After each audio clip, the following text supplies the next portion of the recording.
Hi everyone, and I hope you guys are doing well. I don't know if you got it from the YouTube video um, thumbnail snippet, but what I'm proposing here is a game changer for WordPress loading speed side. Now, let me just provide a very resume explication about what's going on here. So this is a WordPress plugin that I'm building up, and as you can see, it's hosted in this domain.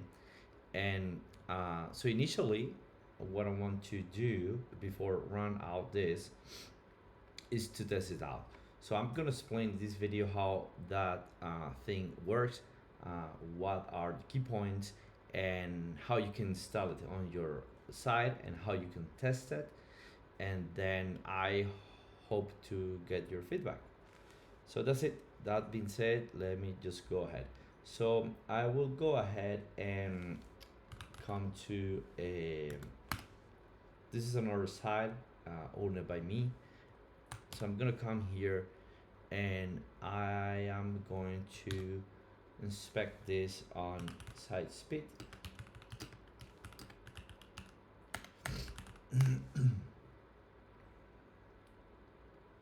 Okay, so let me just, and while this is working, just let me explain. Actually, let me just open Firefox for this because it provide better views of what I'm going to explain. So for example, let me go open this on Firefox and let me open this tab. Let me open this again. Okay, and now I have marked to see all CSS and JavaScript external assets. So as you can see, the performance of this site is not that good. So we have 69 on mobile and 94 on desktop. This is actually above average, but the most of the sites do not have this good results. Actually, as you can see here, there is a couple of things to do. Now, what my plugins aims to do is to resolve all this for you automatically and even further. So let me explain. So the reason when I open Firefox is because I want to explain that I'm not only optimizing images or compressing CSS or compressing HTML is enough to make a page to load fast. So we need to get rid of all of this. Now there is a bunch of plugins out of there that basically what they does is to compress everything that I have mentioned before, but they do not know how to handle the external resources. And the thing is that this is pretty difficult to handle because they depends on the events triggered by the browsers when the page finishes loading, and then making all those events to trigger in the same order after the page was loaded is kind of tricky. So what my plugins aims to do is to do everything what I have mentioned before, but also um, improve this. How? Pretty easy. When a page gets low, so we got this initial view, right? So we don't need nothing below here. So why are we bringing this in the first place? So why are we bringing this content in the first place? Actually, we have, for example, here more than 10 scripts that are executing and which we don't need because there is nothing here that we are interacting with so far. So we are just initially getting like a screenshot um, of our site.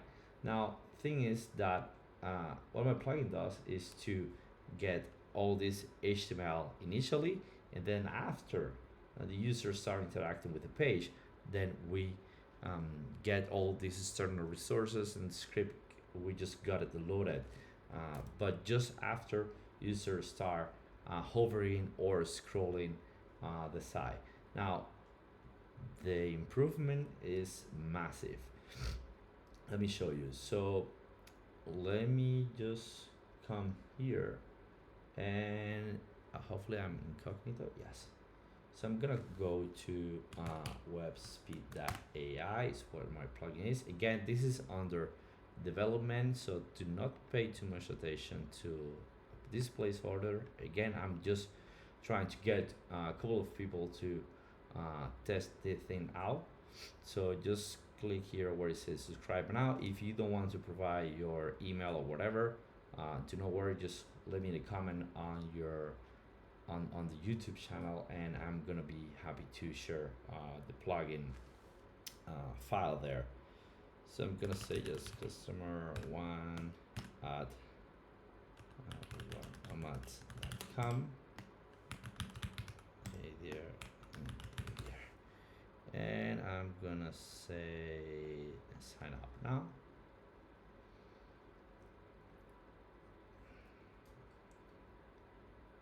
Okay, and now you can see you can download the plugin and zip file from here, or you can visit my account, go to my subscription, and just click here. So we have the plugin file and we have a secret key. So I'm gonna download the file. Okay, as you can see, I have done it before, so I'm gonna go to desktop. And now I'm gonna come to the site where I want to run this. Actually, I have it here on another window. I'm already logged in here on this side. So I'm gonna come to a new plugin and upload it. Choose my file. And I'm gonna say install now. Activate. Okay, and now you will see there is a new menu here where it says WebSpeed AI. I'm gonna click on that, and it's saying that this API key is invalid. That's because I was testing before. So I am going to get the API key that I just signed up for. This one, I'm gonna paste it here. I'm gonna say update, and now we have a valid check mark. So as you might guess, my WordPress plugin, it connects to an external API key, which makes all the magic, and then it returns a cache file to your site. So I'm gonna go step by step, walk you through, and basically this is the main switch. Activate, turn the cache on off. I'm gonna activate the plugin. I'm gonna set spy header on the HTTP and .htt access file as well, and automatically create cache on page visit. I'm gonna just keep this deactivated for now because I want just to run a simple test on a simple file, on a simple page, sorry. And flush all cache on post publish. I want to keep this deactivated as well. So far I'm just going to activate these three. On the next tab, on critical CSS, I'm going to activate this one. Again, what this is going to be doing is that it's going to detect only the CSS that is going to be needed to render the above the fold content. So all this content here that is in the first section of the page, because we don't want to load CSS that is on the footer or in this section here, because we don't need it unless we start scrolling down. So I'm gonna say critical CSS on the script tabs. I'm gonna say load scripts on FUI, and by this I mean first user interaction. That's what I was saying before. We don't need to load any of these scripts until the users start interacting with the page.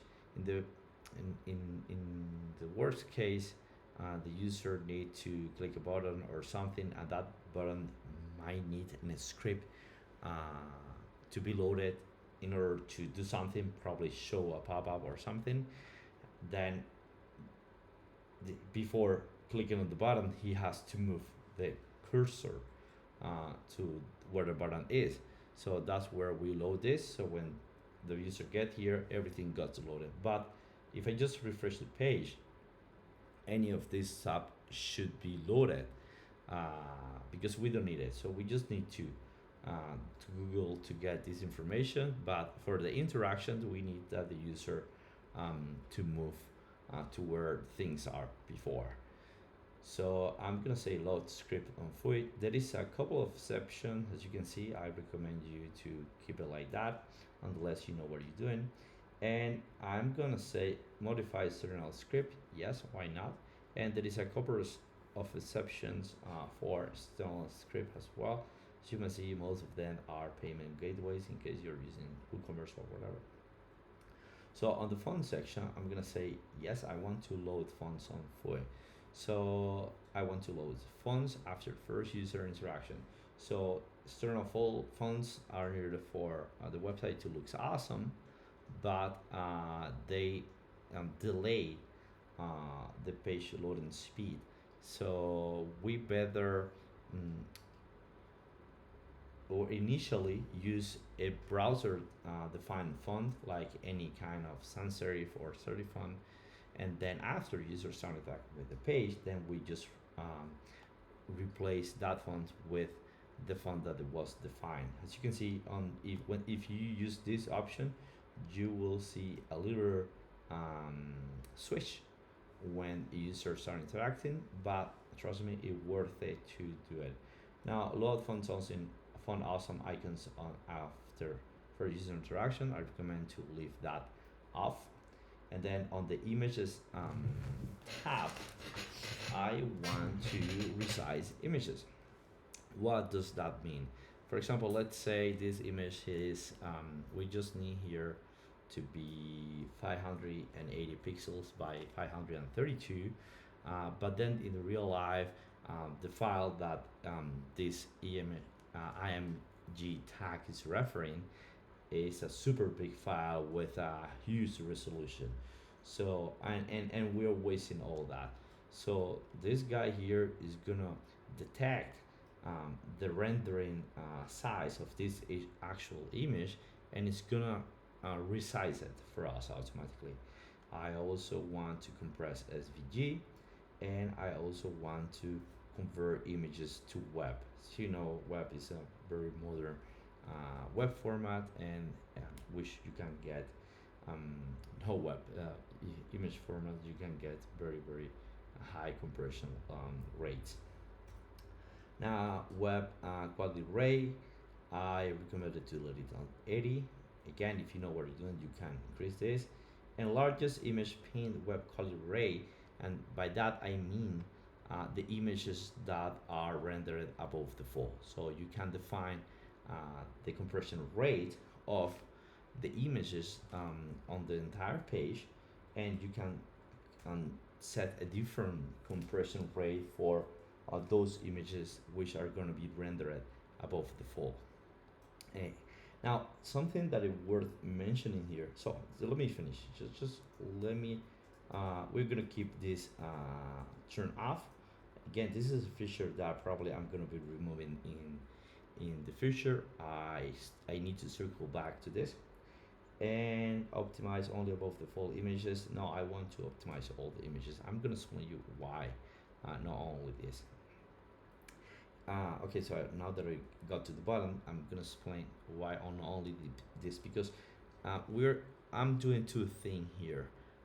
As you may know, compressing an image is great because the image gets smaller, and then we get that image, we got that page rendered faster. But there is a trade-off thing there, and it is that compresses images looks worse than no compressed images. So when you compress, you lose some quality. Now, the solution that I got for this is the best of two worlds, of both worlds. So I'm compressing all the images, and initially all the images that are going to be compressed, there are the ones that are going to be served initially, but after users start interacting with the page, those images will be replaced automatically by the original one. So on that way, I think that we might achieve both goals. First of all, the page gets loaded very fast, and on second place, user get a very good experience building or viewing nice rendered or nice quality image. So that's how this section here works. And finally, we have the later dump low, which is a very massive change option. So I'm gonna turn on the thing here, which say immediately dump load. And what that thing is gonna do is that we're not going even to get the content of all what is below the full part. So we are gonna just get the render uh, this section here. So we're gonna only to get this HTML here and this the critical CSS of this, and then all this uh, part we are not going to render it. So we don't want our browser to waste time rendering this because the user is not going to be looking at it. So he has to scroll to get to that section. So we are going to inject this HTML here only after users start hovering on the page or the user starts scrolling on the page. So, but not before that. Now there is two options. Immediately download.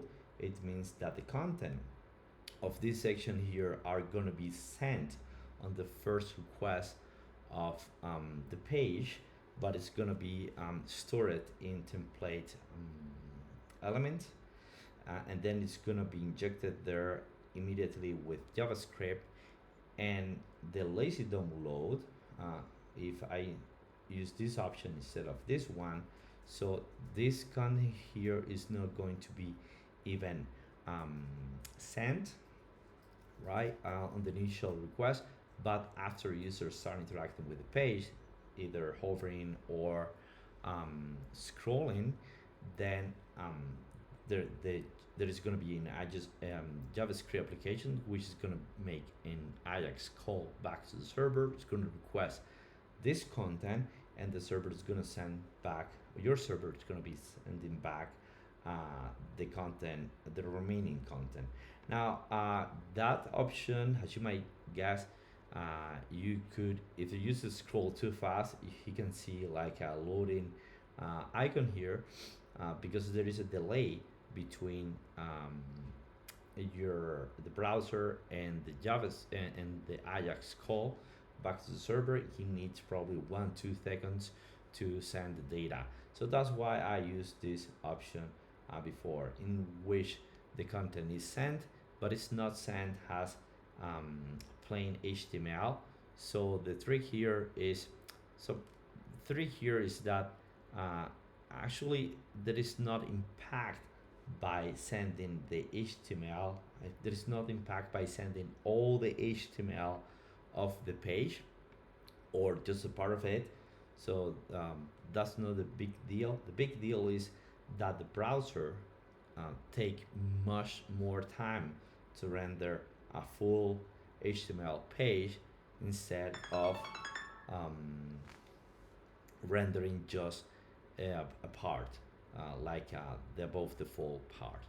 So I'm just going to excuse you for a second because somebody's calling me, and I'm gonna get back to you in a second.